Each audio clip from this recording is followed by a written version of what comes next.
ladies, coming to you with lesson number 4 from Lessons from Eve, inspired out of Genesis chapter 3, about the first woman that ever walked the face of the earth. The Bible called her the mother of all living things, and what she might tell us as women to help us avoid the same fate that she had. If you missed any videos, you can find them on my social media pages.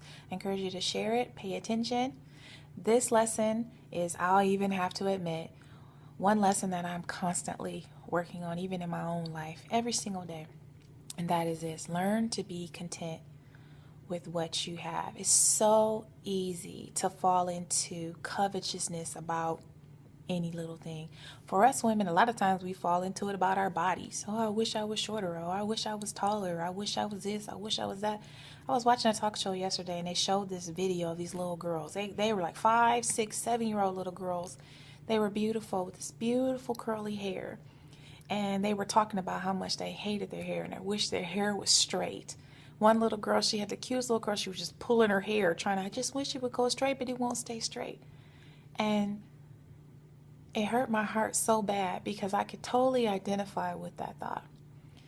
Learning to be grateful for what you have. You have hair. Be grateful for it. I just wanted to pick those little girls and up and hold them and just tell them how beautiful they are.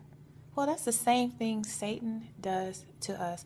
He highlights what you don't have to try and say something is wrong with you. He did it with Eve.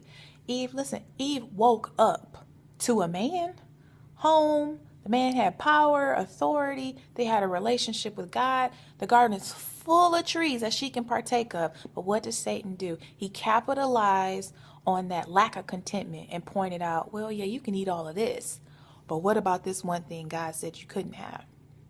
Enough is enough. She fell for it. You don't have to fall for it. You know, one of the things that I learned was to help me get through this is whenever I'm focusing on every little dot, we can do this real good in the mirror. Get in the mirror. I used to just like run past the mirror so I didn't have to look. Until I really just recognized, like, listen, I may not like this or maybe that, but how about I change my approach and I say, you know what, I thank you, Lord, I have arms. I thank you, Lord, that I do have hair, whether I purchased it or whether I bought it or whether I permed it or whether I straightened it or whatever your situation may be. I thank you, Lord, I'm still breathing.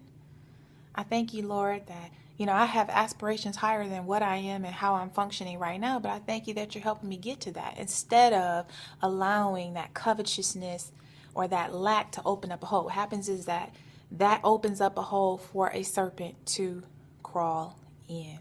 Learn to be content with what you have. Learn not to focus on what you think you don't have and be grateful for all the things that you do have. You're beautiful. God didn't make any mistakes when he made you. There is nothing like a woman. Do not let the world's preferences or other people's preferences define who you are. Learn to be content with just how beautiful you are and what you have now, and know that God has higher paths for you. And if you stick with him, you'll get there. Lessons from Eve.